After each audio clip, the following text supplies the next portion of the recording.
let's start the Adho Mukha Svanasana, downward facing dog. So we'll begin the Adho Mukha Svanasana from the Adho Mukha Balasana. So for that, we'll stretch our arms in front of you on the top of the mat. So now with the inhalation, just lift your head up and let's get into the step by step, nicely stabilizing our hands. First, fingers separate, stretching the fingers out away from each other. So trying to stretch your thumb inward towards each other and nicely stretching the web of the thumb, the inner side of the palm, making the wide space between our thumb and index finger. So your index finger, middle finger, ring finger and pinky finger nicely spreads out away from each other as much possible. We're trying to distribute the weight from the heel of the palm to our knuckles of the finger as much possible. So index finger, middle finger, and the ring finger are pointing front, and they are like stretching away from each other, and the pinky finger to the sides of the mat, to edges of the mat.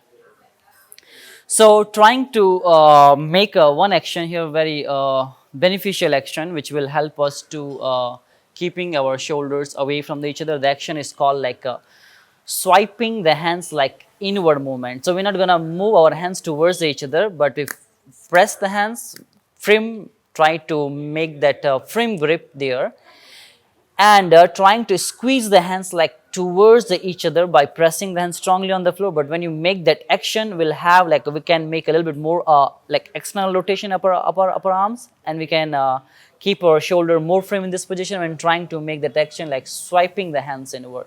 So we maintain that action, which will help us to keep our shoulder more stronger in Adho Mukha Svanasana. And a little bit move to the forearms in a downward facing dog in Adho Mukha Svanasana. Basically, we will make a one action our upper arms, our lower arms, to lifting them like pushing them forward. This action, lifting that action, not sinking them down towards the floor, not relaxing them. So activating them, lifting the forearms like away from the floor as much possible. So yeah, that action. So with the next inhalation, slowly step by step, slowly come into the kneeling position here. So we're going to keep our hands there. We're not gonna move our hands front and backward. This will take the measurement from the Adho Mukha Balasana. So now here, just to open your feet hip width apart and roll your toes underneath your heels. As we tuck the toes underneath the heel, just stay there for a bit.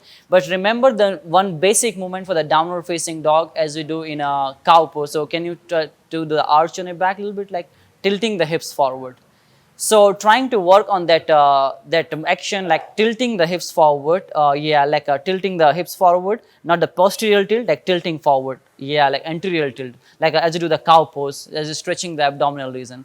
So we're working on that movement in Adho Mukha Svanasana, which will help us to raise the sitting bone high and make our spine straight, and get the stretch in our sacrum spine, and we can stretch our entire back top to bottom, and as well as which will help allow us to get the deepened stretch in our hamstring, top of the hamstring and our glutes. So as we come into the kneeling position here, with the next inhalation, you press the hands here. You can keep the belly softened now. Yes, spine neutral. Now with the next inhalation, press the palm, and first action like lifting the shoulder like away from the ground. So that action, keeping the shoulder like away from the ground, pushing yourself like away from the floor first. And second action, you tuck your toes and lift your knees away from the floor. As you raise the knees high, keep the knees a little bit bent in this position. That's it. Stay there, hold it for a bit. Then bring your head down, relax your neck, and push the chest a little towards the chest, trying to make your back straight as you do in a modification of Adho Mukha Svanasana. Just stay there for a bit.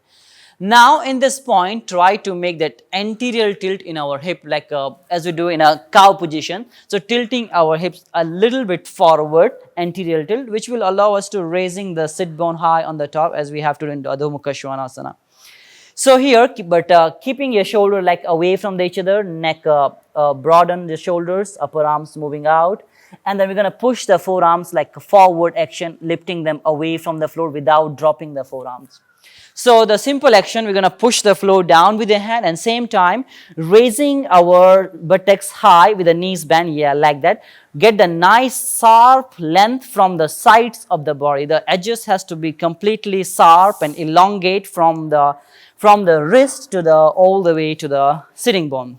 So try to have that straight back from the wrist to the shoulder, shoulder to the buttocks completely in one line, which will help us to stabilizing our shoulder, or will not have so much tension on the shoulder, or we can hold the posture for a long period of the time. So once we're in this position, so especially those who are having the stiff shoulders or the upper back is really tight, all right. So what they're going to do, they'll try to make a one action, pressing the chest, pushing the chest towards the knees, which will help them to improve the flexion of the shoulder, and as well as helping them to improve the mobility in the upper back, thoracic region. But yeah, as we make this action, we are not arching the back. Make sure our floating ribs, they are nicely into the body as we're maintaining in Tadasana, not popping them like forward. So push the hands, try to raise the sitting bone high, you maintain this action. Now here, without disturbing any part of the body here, without disturbing the back, without disturbing the belly, without disturbing the shoulders and arms in this position, as we inhale, we maintain the sit bone high on the top. So without disturbing the buttocks as well here, keep the sitting bone, the buttocks completely up on the top, sitting bone pushing upward. Yeah, maintain that position, and then slowly here you push the top of the thigh back and straight the legs, moving the thighs like away from the belly. Make the space from here to here. So your thighs pushing backward. So push the top of the thighs strongly back towards the quads, towards the hamstring. Fix them nicely into the thigh, pushing the quads in towards the femur bone. Keep the kneecap locked, push the knees backward in this position, and push the top of the shin back, fix the shin bone back nicely into the calf muscle, and then descending the heels down. But sitting bone raising up on the top. So you shifting the whole weight on your from the hands towards towards the lower body. So lower body is more stronger. We can hold the posture more longer time if you're shifting the weight from the hands to the feet.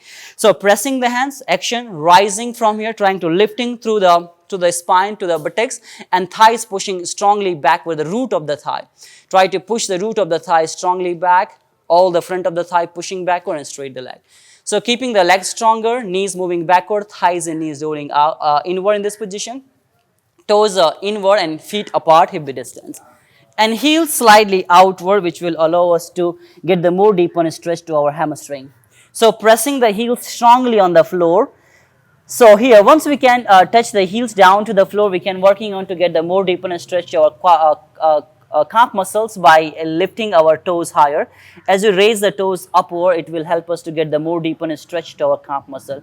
But nicely make the space back of the knees, elongate the surface back of the knees here by pushing the knees, thighs and shin bone backward. Open the back of the knees nicely in this position. Thighs rolling inward here, like out to inward, knees pushing back, sitting bone high on the top, and maintaining that action as we mentioned in the beginning, like a tilting movement, and lifting and pulling backward action.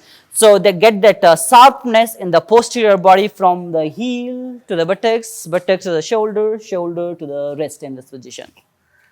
So just stay there for a bit, keeping the belly longer, chest fully expand, shoulder blade moving away from each other in this position, upper arms nicely rolling out, forearm inward.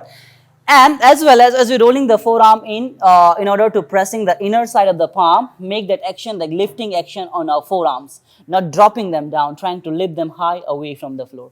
Just take a couple of breaths in this position. As you exhale, slowly drop your knees down and relax in a Balasana, Adho Mukha Balasana. Hands back, forehead resting on the ground. So in a child pose, in a Balasana, as you're resting the head down, trying not to resting the nose or chin down, resting the top of the forehead down where the hairline is starting.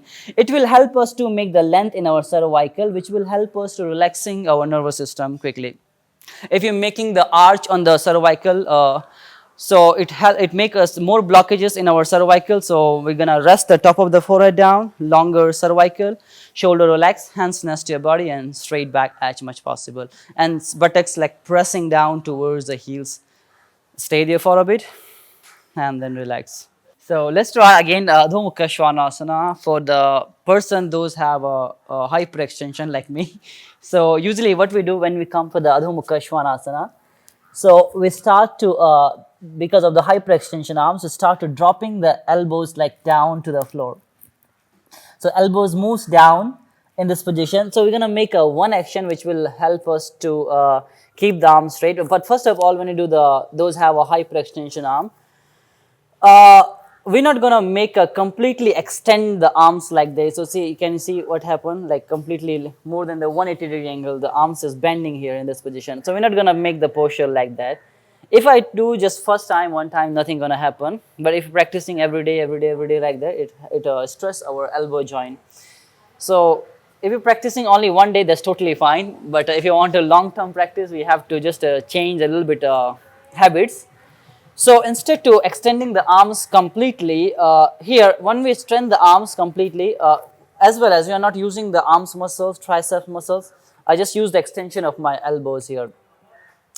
So instead of doing this, we'll try to keep the arms straight here, keeping it slightly backward, but at the same time using the forearms muscles and the elbows and triceps muscle to lock the elbows in this position. See, as we lock the elbows here by using the arm strength, we can develop the more strength in our forearms muscles as we keep the elbow here. But if you just straight the arms like that, for example, you do the plank pose like the straight arm, so it really doesn't help the strengthening because I'm using like extension of my arms. I'm not contracting my forearm muscles, neither my biceps and triceps. So I move my elbows a little bit backward and trying to keep it straight over the shoulder. Over the wrist. In this position, I'm using my bicep strength, forearm strength to keeping the elbows straight or lock in this position. Instead to doing this, keep it straight like that. But see, when you do the Adho Mukha Svanasana, our brain immediately go to our stretch, where we feel the stretch in our hamstring or maybe our calf muscles or our shoulders. So we lose the tension from that part of the body. So just keeping the brain here, we're going to use the brake. We can use the brake or we can use the bolster underneath our arms. So let's see how we're going to get into the asana. I want you to please come into the cat pose position. Take the measurement from, again, same from the child pose. Yeah. So it's the same measurement from the plank. So hands shoulder width apart, press the hands. Now I want you to tuck your toes and lift your knees up, the step by step. Again, tuck your toes, lift your knees up, come into the like a modification, yeah, that's it. Yeah, knees remain bent and straight your back. Knees bend a little bit here. You can keep the heel high. We can use it as a modification. The person, those are having the stiff thighs or really stiff back. Now see the brick, I'm going to give the brick to Nikki's, her arms, which will make her a little aware. So for example, I give the brick here underneath her forearm in this position.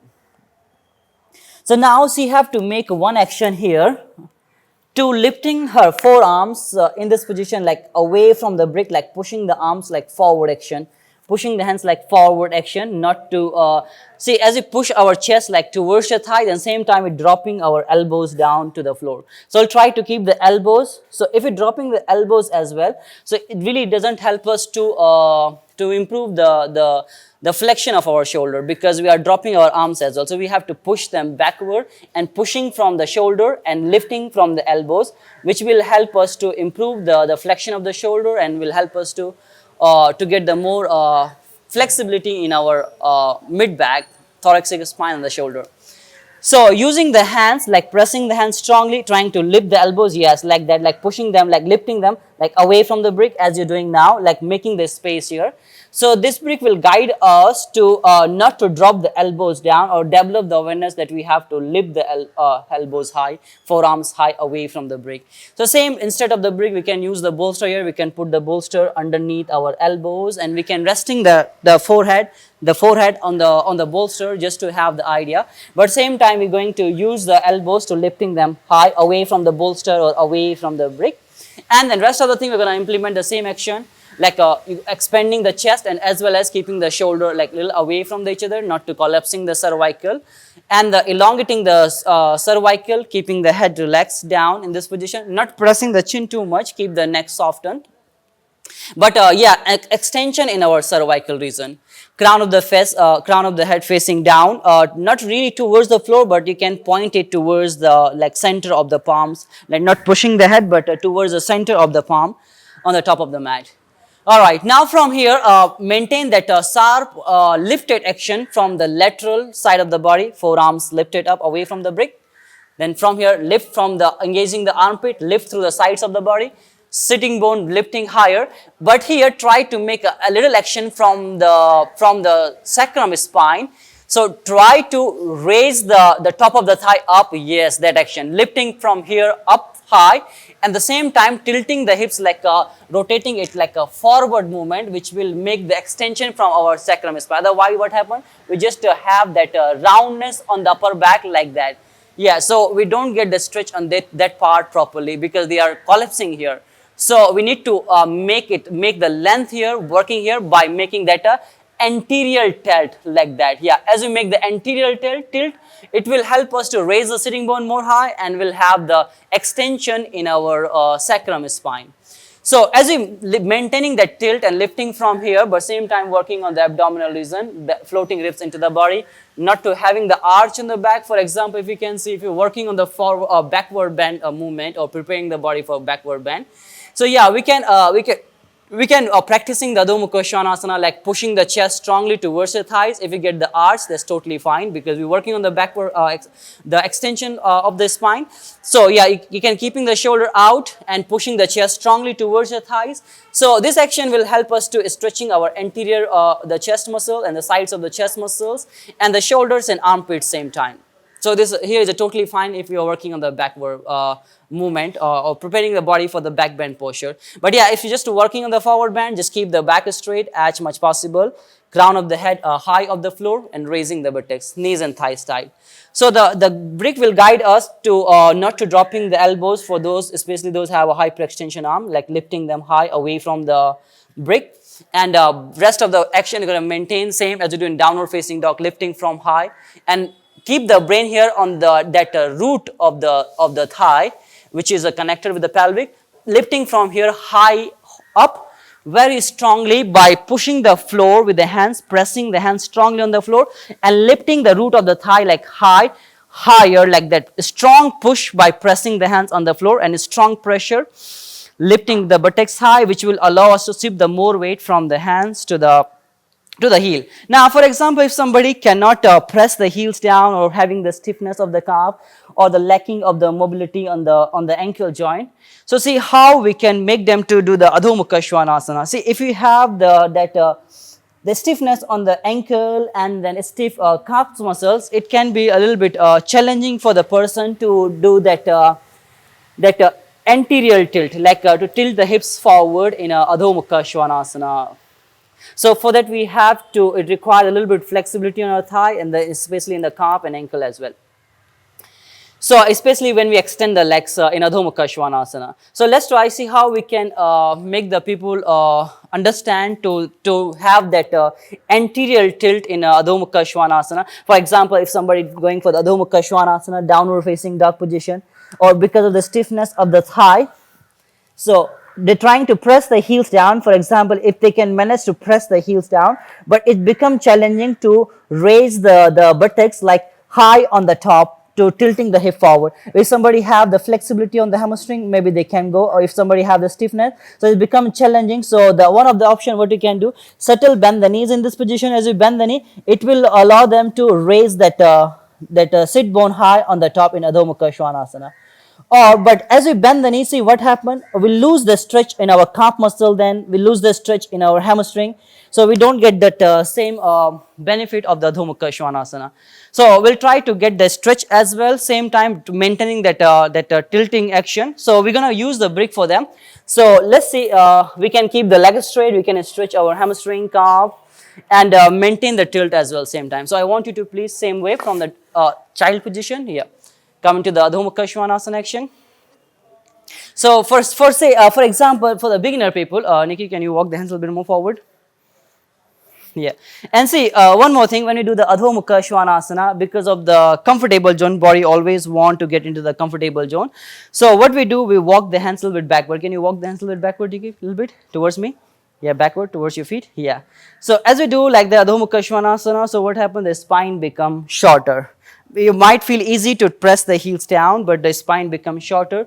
We lose a little bit stretch in our spine. So as you walk the hands a little bit forward, can you walk the hands a little bit forward, Nikki, please? Forward to the top of the mat. Yeah, a little bit more. Yeah, so now raise the vertex up. So spine become more taller in this position by making the little space. First the self adjustment to keep the spine straight, walking the hands forward. Or the second one is somebody finding difficult, for example, buttocks are rolling like this movement. They cannot keep the sacrum spine is completely straight. So what we can do if somebody having the roundness on the upper back, so the cause is our hip. So we have to readjust our hip. So what are you going to do here? We'll lift our heel a little bit up. I'm going to give the brick. I have the 2 brick. I'll give her the brick. And she is going to rest her heel on the brick. Open the feet a little bit hip width apart. So now you're going to press the heel strongly on the brick. So as we raise the heel up, it can be a little bit more easier to have that anterior tilt. That anterior tilt in our hip, which will allow us to raise the sitting bone up on the top, which will help us to roll the buttocks up and forward, and helping us to keep our spine more straight. So those have the stiffness on the hamstring and stiffness on the upper body, and especially the sacrum region. So it's become more easier to performing the Adho Mukha Svanasana, heels resting on the brick and straight the back. Just stay there for a bit. Now, or still, if someone finding difficult to shift the weight from the hands to the field, we can make them a little bit like aware by doing some self adjustment. For example, I give the support to her sacrum as I lift her buttocks up, so it will help her to shift the weight from her arms towards the legs. So as I'm raising her buttocks high, this is just action we have to do by ourselves, pressing the hand, raising the sitting bone high. So as I lift her buttocks a little bit higher, it will help us to keep her arms more light and make her legs more firm. Just stay there for a bit. Take a few breaths in this position. As we exhale, I slowly release my hand, and she is going to drop the knee down and you relax in a child position, Balasana. Hands next to your body, relaxing your arms, shoulders. So let's see, come to the downward facing dog. For example, if we are assisting somebody in this position, to helping them to raise the sit bone high by taking some external force. So I'm here, I'm helping her to raise the buttocks high to shift the weight more back on the legs. So it's become a little bit challenging, especially if somebody have the stiff thighs, those are beginner, for them to have that length in our spine. So for them, what we can do, we can use the brick. So for example, drop the knee down, take the hands on the brick, we place the hands, we keep the brick shoulder width apart, place the hands on the brick, tuck your toes, lift your knees up, push the chest back. So as we have a little bit height underneath the palms, so it become easier to have that lift in our body, and we can shift the easily weight back towards the legs. So it's become more easier to shifting the weight back on the legs and working on the lower body, especially on the thighs, to get the deeper stretch in our thighs, pushing the thighs backward here and having that tilt in our spine, in our hips, and straight the leg. So this is one of the trick to do the Adho Mukha Svanasana, keeping the brick underneath our palms, which will allow us to shift the more weight back towards the leg. So we can hold the posture more longer, we can work nicely on in our thighs, and as well as you feel comfortable here to get the deeper stretch, you can lift all the toes upward, which will help you to get the deep, really deep stretch to your calf muscles and your thighs, back of the knees, inner side of the knees, and your glutes as well.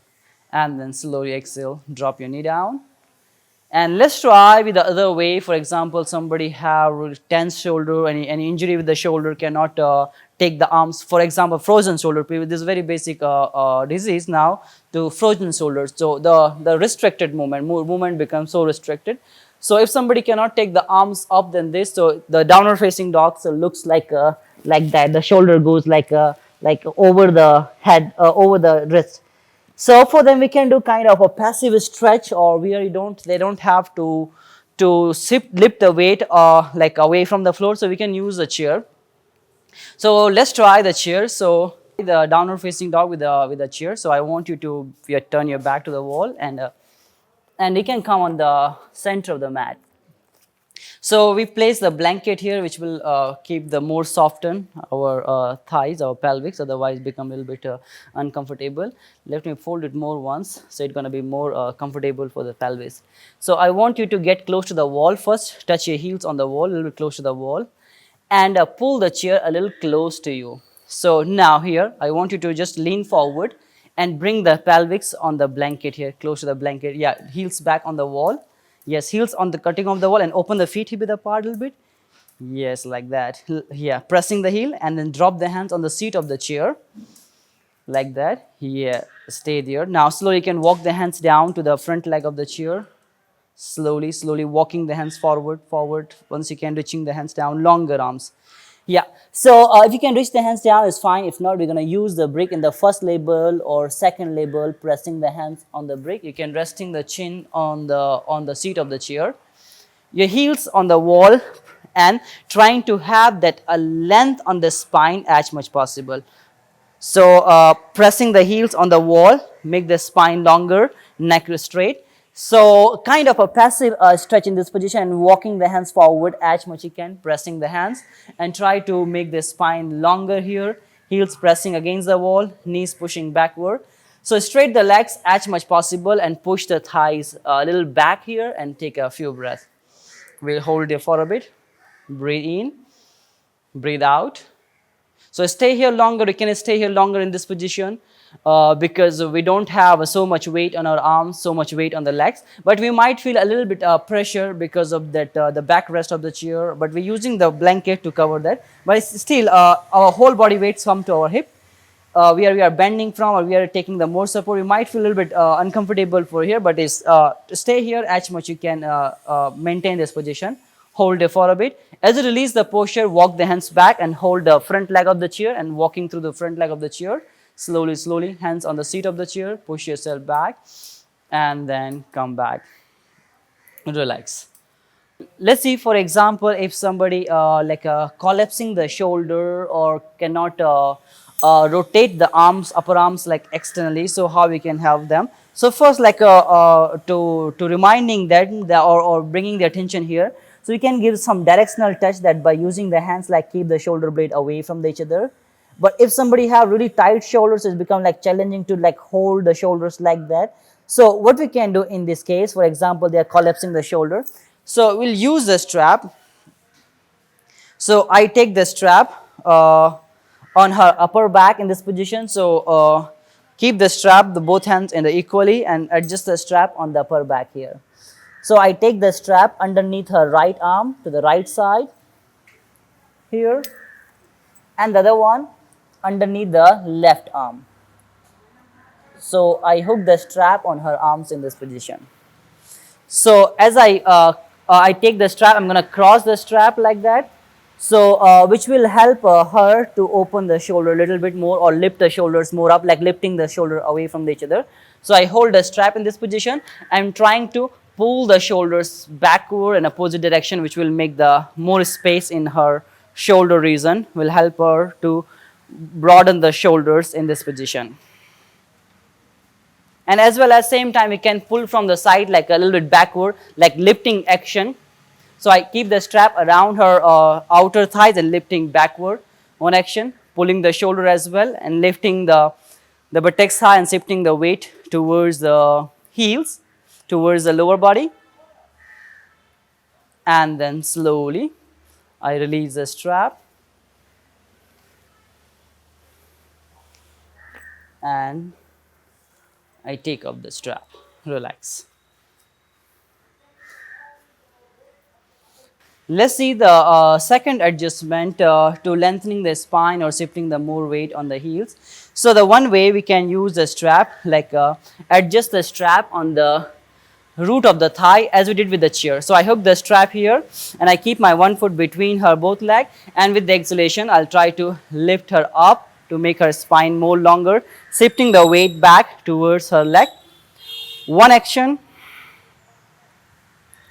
And then second action, once she's okay, but still if somebody having the like a little bit roundness on the upper back, for example, somebody having the roundness on the upper back like that, or cannot tilt the hips forward, so you can use the strap another way. So I unfold the strap, I keep the strap on the sacrum spine where I'm seeing that roundness, and I adjust the strap underneath her thighs, between her thighs, between the legs, center of the thigh, not the top of the thigh, center of the thigh. And I hold the strap with my both hand, and I'm trying to pull the strap like backward direction, not the upward. Pull the backward and slightly back and up. but more pressure is like pulling like backward action, which will help us to shift the more weight back on the legs, make her spine more longer and tilt her hips forward in this position.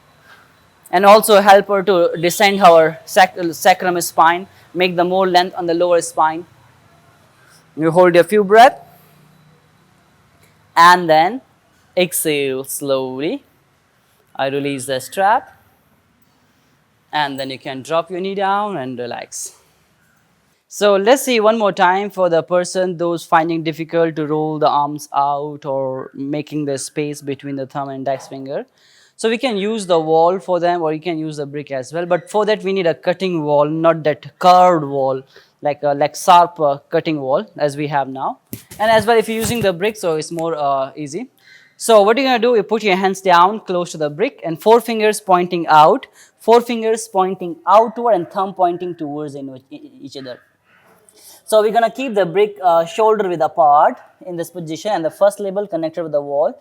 So fingers, all the 4 fingers stretching to the outward direction and thumb pointing towards each other and trying to stretch the web of the thumb. Now here you can open the feet, tuck your toes and lift your knees and push yourself back in Adho Mukha Svanasana. Push the thighs and knees strongly backward and try to slide the hands a little bit forward towards the brick as much possible, like pushing hands forward, fingers outward and the thumb stretching like inward as much possible. So filling that space between your thumb and the web of the thumb and the wall as much you can, nicely stretching the web of the thumb, the inner side of the palm will help us to develop the more awareness in the inner side of the palm, and which will be more beneficial for us, like like a balancing asana, like as you do the arm balancing asana will help us to get a more stability in our hands. So yeah, so stretching the web of the thumb, sliding the hands forward and lifting the forearms high away from the floor and pushing the thighs, knees back and straight the back. We hold a few breaths, stay there, couple of breaths. And then as you release, drop the knee down, slowly release your hands, relax your arms.